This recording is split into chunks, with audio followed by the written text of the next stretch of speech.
I never thought a church parking lot would be the place I'd break.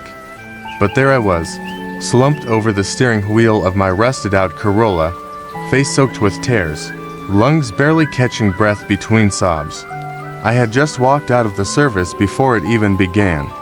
The sight of that cross at the front was too much. To clean, to holy, I felt like a fraud sitting there, because I was carrying something I had never told a soul. I was 29, a graphic designer by day, a friendly guy with good manners and a ready smile.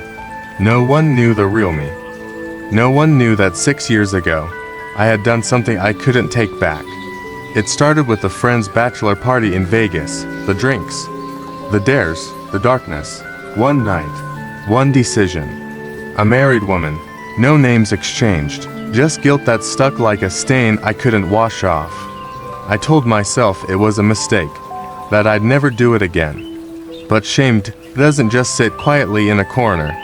It grows, it accuses, it whispers, "You're not who they think you are." I tried to be better. I even went back to church, hoping maybe religion could clean me up. But every time the pastor mentioned sign or grace or forgiveness, I felt like I was being crushed under a weight I couldn't explain. One night, I picked up a Bible, dusty and stiff.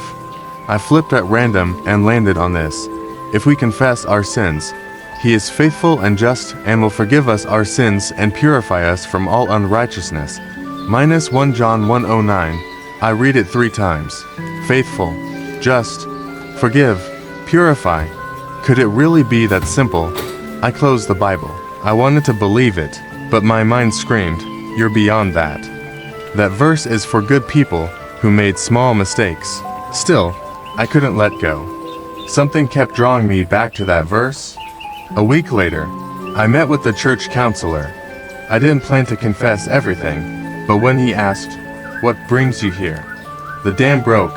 I told him everything: the affair, the shame, the silence, how I had convinced myself that I could never be clean again. He didn't flinch. He didn't scold. He reached across the table, opened his worn Bible, and pointed again to 1 John 1-9. He read it slowly, like it was medicine.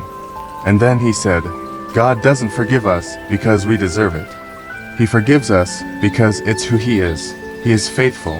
He is just. And when He says He'll forgive, you can count on it." That night, I went home and did something I had never done. I got on my knees. I didn't try to sound holy. I just cried and said, "God, I'm sorry. Please. Please forgive me."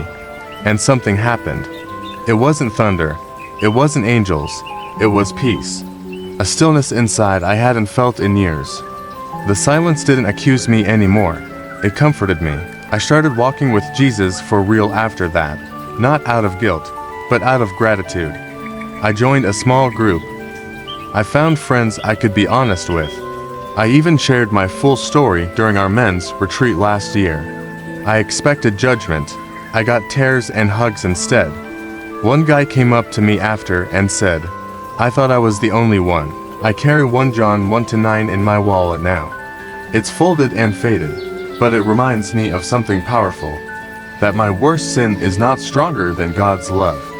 That I'm not defined by what I did, but by what Jesus did for me. That freedom doesn't come from hiding but from confessing. And that God keeps His promises every time. Share and comment this if you believe God still writes the best stories.